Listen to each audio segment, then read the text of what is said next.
నెల్లూరు వైసీపీని కలవరబెడుతోంది. యాక్చువల్గా జగన్ ఆలోచన నాకు అర్థమైనంత వరకు ఏంటంటే రాయలసీమలో 52, నెల్లూరు 62. క్రిందటిసారి వీటిట్లలో ఒక్క 3 మాత్రమే తెలుగుదేశానికి వచ్చినాయి. అంటే 62లో 3 పోతే 59. ఇంకెంత కావాలి? ఇంకో 30 చాలు కదా.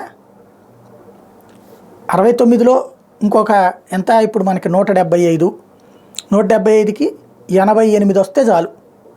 80, 160, 4, 4, 8 అవుతుంది. అంటే 175కి దగ్గర దగ్గరగా సగం మీద ఒక్క సీట్ ఎక్కువ వస్తే సరిపోతుంది కదా.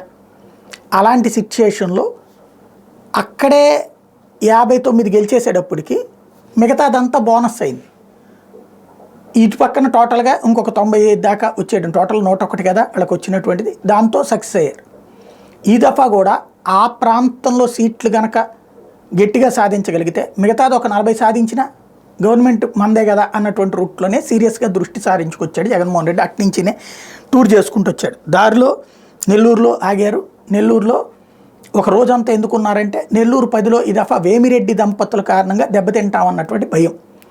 డబ్బు కుప్పలు కుప్పలు పోస్తున్నారు. దాంతో చిన్న చితక నాయకులకి 1,00,000, 5 లక్షలు, 10 లక్షలు ఇచ్చేసి చేసుకుంటున్నారు. అది పెద్ద ఎత్తున వైసీపీ కేడర్ కూడా అటు పక్కకి మూవ్ అవుతున్నది.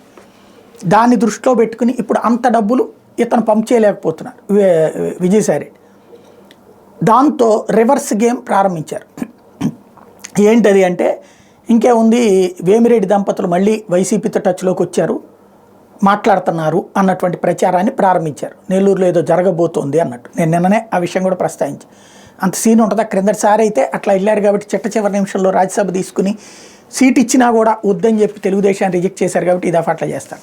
కానీ ఈ దఫా ఇంట్లో లేడీస్ స్ట్రాంగ్. వేమిరెడ్డి వెళ్తానన్న ఆవిడ ఒప్పుకోరు. ఆవిడ చాలా గట్టిగా, అసలు వాస్తవంగా ఆవిడికి టికెట్ ఇవ్వడానికి నిరాకరించడం వల్లే కదా జగన్ మీద కోపంతో తన భర్తని తెలుగుదేశం వైపు తీసుకొచ్చింది. ఆమె పక్కన కొవ్వూరు నుంచి పోటీ చేస్తుంటే ఇంకెందుకు ఆగుతారు? అందుకనే నిన్న ఇద్దరు కలిసి ప్రెస్ కాన్ఫరెన్స్ పెట్టి తప్పుడు ప్రచారాలు చెయ్యొద్దు అంటూ తేల్చి చెప్పారు. ఓ రకంగా వేమిరెడ్డి వలన వైఎస్ఆర్ కాంగ్రెస్ పార్టీ జిల్లా మొత్తం షివర్ అవుతోందంటే అతిశయోక్తి ఏం లేదు.